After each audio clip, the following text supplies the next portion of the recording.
Amazon FBA m'a fait perdre plus de 12 000 euros de marchandises. Et comment ça pique quand tu reçois la notif. Et vous savez ce qu'ils en ont fait? Mais ils l'ont complètement détruite, ils l'ont prise, ils l'ont déchiquetée, ils l'ont broyée, ils l'ont jetée par la fenêtre. Tout mon bénéf. Du coup, c'est la raison pour laquelle je vous fais cette vidéo-là.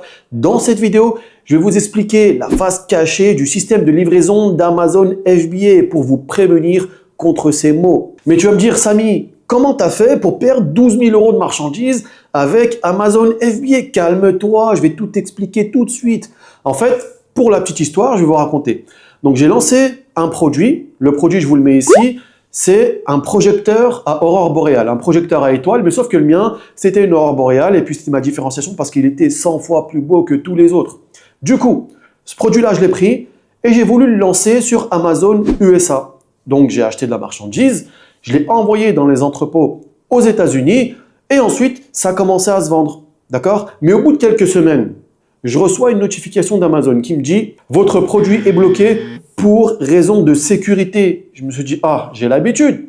Je vais le débloquer facile. » Il y a plein de listings, plein de fiches produits qui ont été bloqués en Europe, en France et que j'ai débloqué très facilement. Celui-là, je vais le débloquer en vite fait. Donc, je regarde la raison pour laquelle et en fait, c'est parce que le produit avait du Bluetooth. Donc, c'est des rayons, je ne sais pas pourquoi ils me l'ont bloqué, tout ça. Généralement, Amazon peuvent te bloquer des produits quand il y a certains produits qui peuvent être dangereux. Et ils me demandent de fournir toute la paperasse, tu vois, toutes les informations sur le produit, toutes les notices d'utilisation, etc., etc. Le packaging en photo dans tous les angles pour vérifier si c'est un produit qui propose le Bluetooth ou c'est un produit qui ne le propose pas. Parce que moi, j'avais dit, vous me bloquez mon listing parce qu'il y a du Bluetooth. Et puis, j'étais malin, je lui ai dit, mon produit, il ne fait pas de Bluetooth. Ils m'ont dit, OK, envoie-moi la notice et le packaging.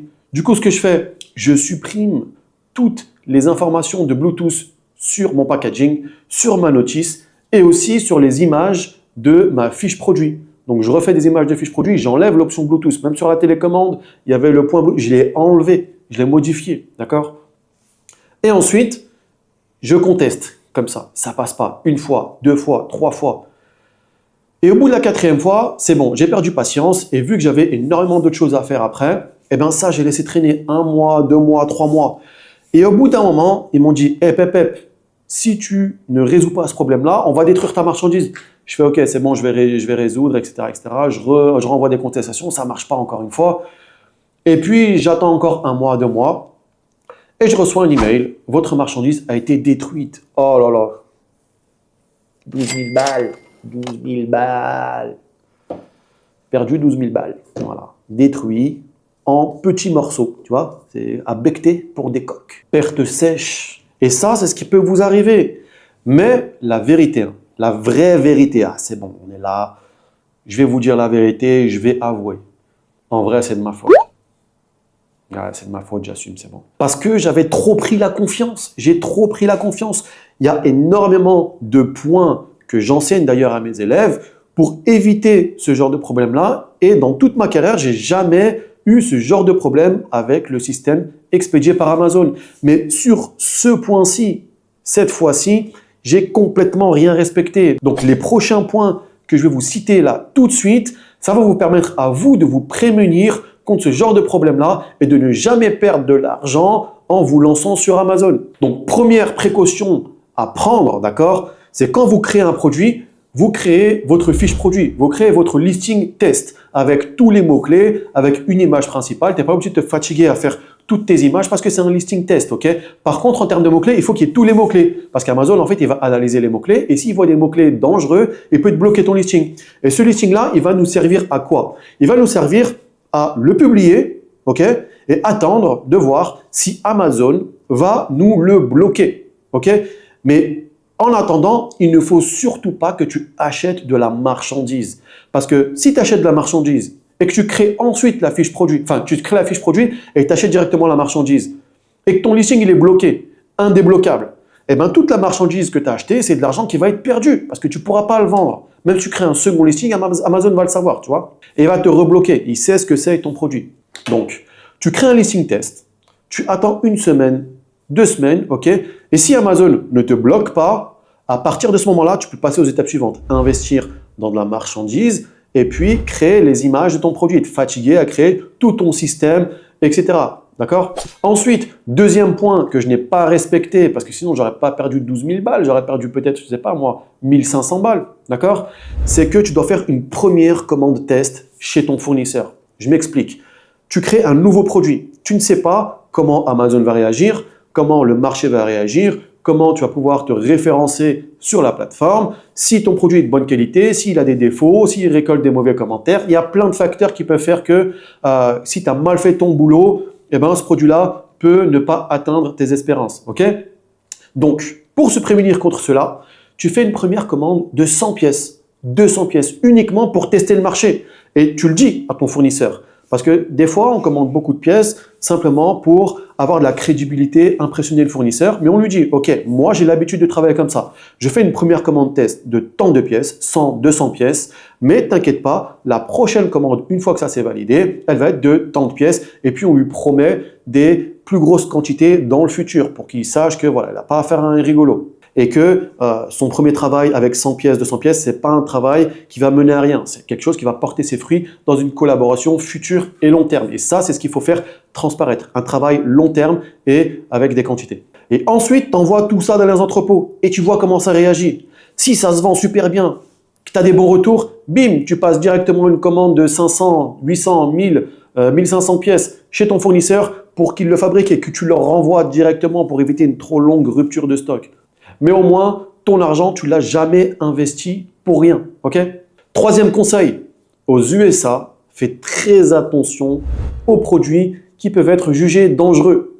Peu importe s'il y a de l'alcool, s'il y a de la colle, s'il y a, peu importe, des batteries, etc., etc. Les USA sont extrêmement stricts là-dessus. Et d'ailleurs, même si c'est un produit médical, s'il y a des seringues, par exemple, si tu vends des feutres, dans les feutres, il y a de l'alcool. Tu peux être bloqué pour ça, d'accord? Et de mon expérience, je me suis fait bloquer beaucoup plus aux USA et ça a été beaucoup plus difficile de débloquer aux USA qu'en France et en Europe. Et si, dans le cas où tu veux vraiment lancer ce genre de produit-là, fais très attention à te rassurer sur le fait que ton fournisseur est aux normes et qu'il bénéficie des certifications nécessaires qui vont pouvoir te permettre de, d'un, passer la douane et de deux, les justifier normes de sécurité qui sont applicables à ton produit auprès d'Amazon. Mais ça garantit quand même pas parce que Amazon, tu lui envoies la fiche de sécurité, donc c'est la fiche où il y a tous les éléments chimiques, les produits dangereux, etc., etc., pour pouvoir les entreposer dans leurs entrepôts. Il peut aussi se permettre de refuser. Donc voilà, à faire attention. Petit tips. Si tu veux savoir si ton produit peut être accepté dans les entrepôts d'Amazon, même s'il a un petit truc dangereux et qu'il faut ça avec simplement certains documents, tu vas pouvoir débloquer, regarde tous tes concurrents et regarde si parmi tes concurrents, tous sont en FBM ou en FBA.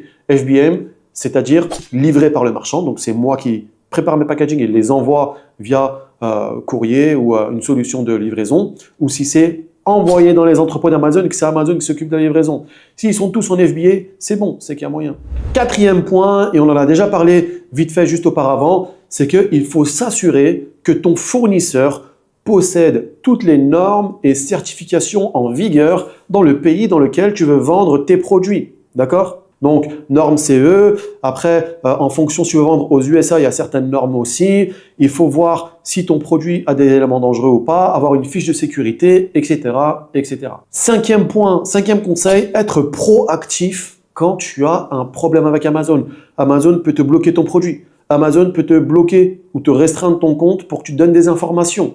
Et si tu n'es pas vif, que dès que tu as une notification comme ça importante, tu essaies de la résoudre. Si ça ne marche pas, tu essaies de trouver une alternative. Tu essaies de répondre à ton problème. Tu appelles le service client Amazon. Tu trouves des solutions. Tu crées des documents. Tu donnes tout ce qu'ils te demandent le plus rapidement possible. Et ça, je tiens à le préciser, le plus rapidement possible. Tu ne laisses pas traîner. Parce que sur Amazon, si tu laisses traîner ce genre de problème-là, ça va finir en blocage de produits. Ça va finir en blocage de compte. Ça va finir en destruction de marchandises massive. Et après, tu n'auras plus que tes yeux pour pleurer. Et en fait, c'est moi. Parce que ce que j'aurais dû faire, en vrai, c'est que j'aurais dû résoudre le problème de manière intensive parce que j'ai testé que 2 fois. Et ensuite, si je vois vraiment qu'il y a impossibilité de débloquer ma marchandise, qu'est-ce que je fais?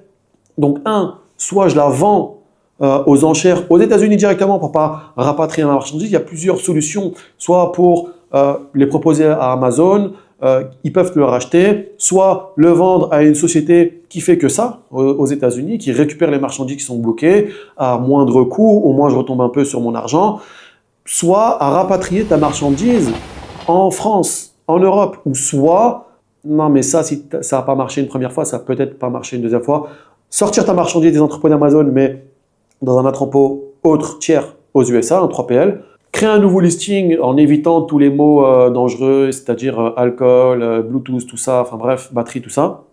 Et ensuite, retenter de les vendre, mais à tes risques. Donc maintenant que tu as réussi à esquiver tous les problèmes au niveau de la livraison proposée par Amazon, qui est Fulfillment by Amazon FBA, c'est-à-dire que tu envoies ta marchandise dans les entrepôts d'Amazon et c'est Amazon qui livre tous tes clients. Donc à ce niveau-là, tu peux avoir ce problème-là. Tu peux avoir un second problème aussi, mais là, ça ne va pas être de la faute d'Amazon, ça va être de ta faute à toi. Si par exemple, demain, tu crées une expédition. Donc une expédition, c'est quoi? Tu vas dans ton interface Amazon et puis tu préviens Amazon que tu vas recevoir 10 cartons de marchandises. Okay?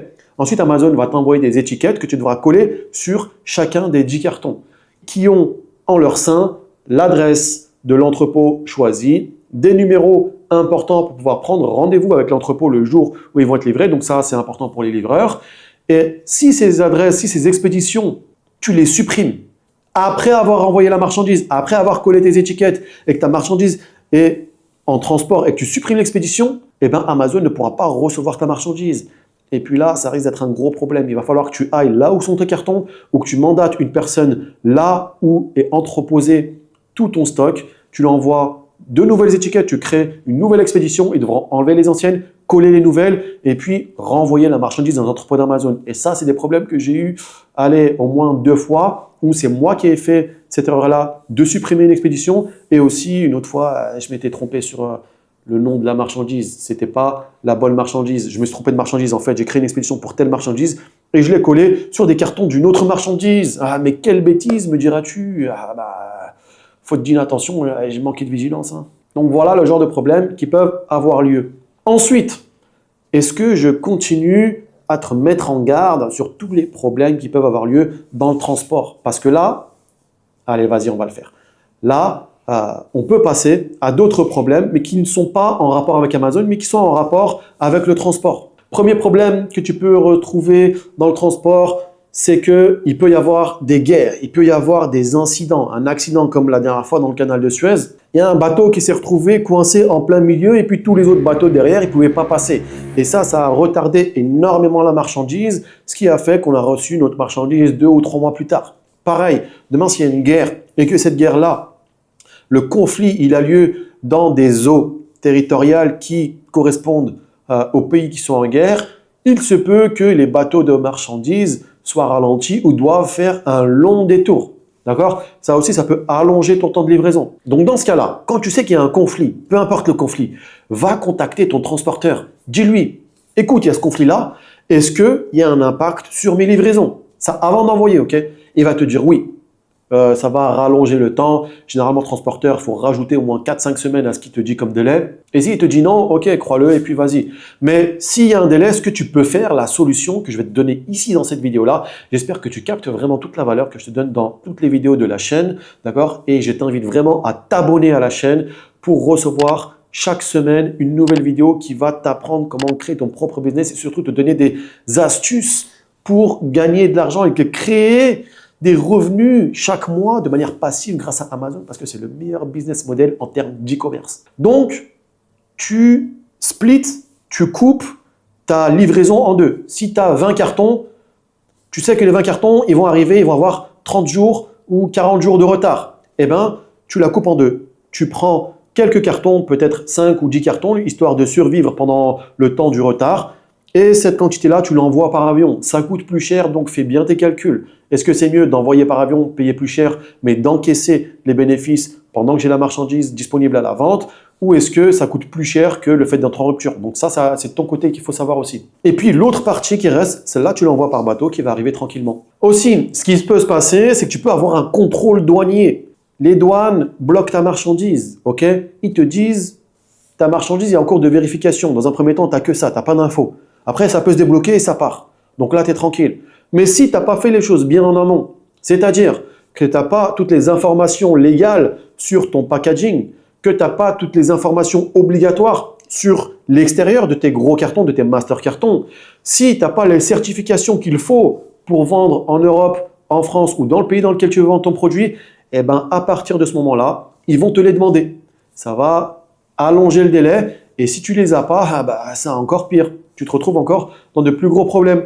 Donc, la solution pour ça et ce que j'enseigne à mes élèves, c'est qu'il faut se rassurer sur tous ces points. Il y a des choses obligatoires à mettre sur les packaging et des choses obligatoires à mettre sur les cartons. Et tu dois te garantir que ton fournisseur a les certifications et les normes qu'il faut pour pouvoir importer de la marchandise de la Chine ou du pays de sourcing en France, en Europe, aux États-Unis. Ok? Et tu dois checker ça et tu dois le faire vérifier. Mais si vraiment tu veux construire un business solide, stable, dans les règles, sans risque de tous les produits que j'ai lancés sur Amazon, à part ce petit exemple que je vous ai donné, j'ai jamais perdu de l'argent en lançant un produit qui ne marchait pas, en ayant un problème. D'accord?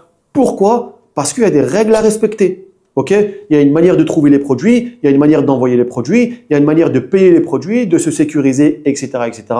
Et si tu fais les choses bien dès le début, tu n'as aucune raison, d'accord, de ne pas construire un business viable et solide. Et toutes ces étapes-là, les unes à la suite des autres, sans rien oublier, d'accord, eh ben, je les explique dans un programme que tu pourras retrouver en description. Donc, je t'invite à être curieux, va checker, regarde ce qu'il en est, et puis on passe à la suite. Donc, au final, pour conclure, tout ce qu'on s'est dit dans cette vidéo, tout le négatif que j'ai craché sur Amazon parce qu'ils m'ont pris 12 000 balles, est-ce que ça vaut le coup de se lancer sur Amazon grâce au système d'expédition Amazon FBA?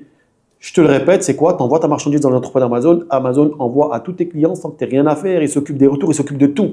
Mais bien sûr que oui, ce système-là, c'est le système le plus puissant, le plus révolutionnaire dans tout le monde de l'e-commerce. Ça change complètement toute la donne de ce business model. Et c'est grâce à ça qu'Amazon a réussi à être les numéro 1, entre autres.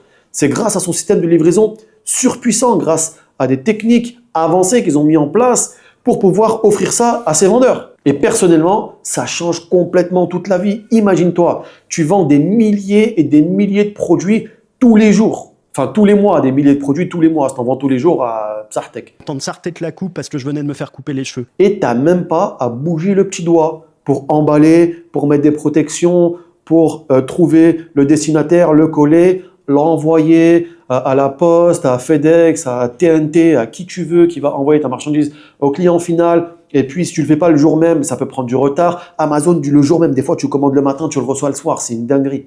C'est une expérience de fou, tu vois. Et sans que tu aies à investir dans des entrepôts qui peuvent être très coûteux. Et plus tu as de la marchandise, plus ça doit s'agrandir, plus tu dois employer des gens qui vont faire ça à ta place, etc., etc. Gérer du personnel. Ça, il n'y a plus rien. Tu es libre. Tu peux lancer autant de produits que tu veux. De ce côté-là, tu sais que c'est géré. Amazon te dit, je gère. Va, fais un max d'argent, vends un max de produits. T'inquiète, moi de mon côté, j'assure grave. Et de là, tu peux lancer 1, 2, 3, 4, 5 produits. Tu n'as pas plus de travail. Juste le travail de création, de référencement et après, quoi? Rien. T'attends que ça se livre, que les clients les achètent. Donc voilà, abonne-toi à la chaîne si tu veux éviter ce genre d'erreur. Et puis, c'était tout pour cette vidéo. C'est déjà fini, mais t'inquiète pas, je reviens la semaine prochaine. Mais en attendant, tu peux aller consulter soit cette vidéo qui a énormément de valeur, vraiment je te conseille de la regarder, soit celle-là, à ton choix, d'accord? Et continue à t'éduquer, tu vas comprendre tout le système et puis au bout d'un moment, tu vas te lancer, tu vas gagner du bif. Et voilà, c'est aussi simple que ça, il faut que tu te formes mon ami.